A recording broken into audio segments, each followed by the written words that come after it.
क्या आपको पता है कि गवर्नमेंट बैंक के एमडी एंड सीईओ का अपॉइंटमेंट कैसे होता है और क्या इस अपॉइंटमेंट में एसबीआई या प्राइवेट सेक्टर के एम्प्लॉयज भी पार्टिसिपेट कर सकते हैं?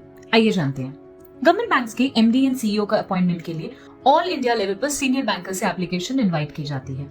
सिलेक्शन प्रोसेस एक स्पेशलाइज्ड बॉडी हैंडल करती है जो कैंडिडेट्स का leadership record, large scale banking operations का एक्सपीरियंस, इन सब को इवैल्यूएट करती है।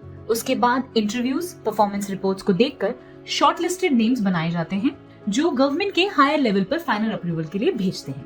दूसरी बात, इस प्रोसेस में सिर्फ ट्रेडिशनल पीएसयू बैंक्स के लोग ही नहीं बल्कि स्टेट बैंक ऑफ इंडिया और प्राइवेट सेक्टर के सीनियर प्रोफेशनल्स भी पार्टिसिपेट कर सकते हैं, बशर्ते वो प्रिस्क्राइब्ड एलिजिबिलिटी क्राइटेरियाज को मीट करते हों।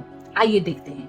प्राइवेट सेक्टर कैंडिडेट्स के लिए मिनिमम 21 साल का प्रोफेशनल एक्सपीरियंस, जिसमें से एटलीस्ट 15 साल बैंकिंग एक्सपीरियंस और कम से कम 2 साल बैंक के बोर्ड पर सर्विस होनी चाहिए। वहीं दूसरी तरफ public sector banks including state bank of India के कैंडिडेट्स के लिए भी 21 साल का बैंकिंग एक्सपीरियंस जरूरी है। साथ ही deputy managing directors of SBI की पोस्ट पर एटलीस्ट 1 साल की सर्विस, और अगर कोई भी नेशनलाइज बैंक के एग्जीक्यूटिव डायरेक्टर या एमडी एंड सीईओ अप्लाई करते हैं तो उनके पास उनकी पोस्ट से रिलेटेड 1 ईयर का सर्विस एक्सपीरियंस जरूरी है।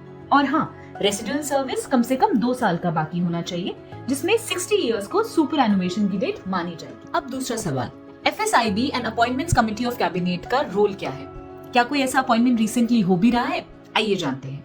एफएसआईबी यानी कि फाइनेंशियल सर्विसेज इंस्टीट्यूशंस ब्यूरो का रोल है कैंडिडेट का डिटेल असेसमेंट करना। ये बॉडी इंटरव्यूज कंडक्ट करने के साथ साथ कैंडिडेट्स का leadership track record, large scale operation handling, regularity, governance के साथ फैमिलियरिटी, ये सब चीजें चेक करती है। इसके बाद कुछ सुटेबल नेम्स शॉर्टलिस्ट करके एसीसी को रेकमेंड किए जाते हैं। इन रेकमेंडेड नेम्स को एसीसी यानी कि appointments committee of cabinet review करती है, जिसे ऑनरेबल प्राइम मिनिस्टर हेड करते हैं।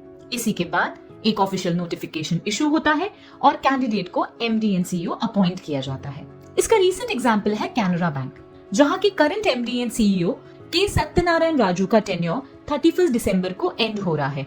इस पोस्ट के लिए टोटल 19 कैंडिडेट्स ने अप्लाई किया है, जिसमें स्टेट बैंक ऑफ इंडिया, दूसरे public sector banks, foreign banks के एग्जीक्यूटिव्स के साथ साथ 6 प्राइवेट सेक्टर के कैंडिडेट्स भी शामिल हैं। इंटरव्यू 22 दिसंबर 2025 को शेड्यूल्ड है। आपका ओपिनियन क्या है, प्राइवेट या पब्लिक सेक्टर लीडर? कमेंट कीजिए। इसी तरह की banking and finance related information के लिए हमारे चैनल को लाइक, सब्सक्राइब एंड शेयर करना ना भूलें।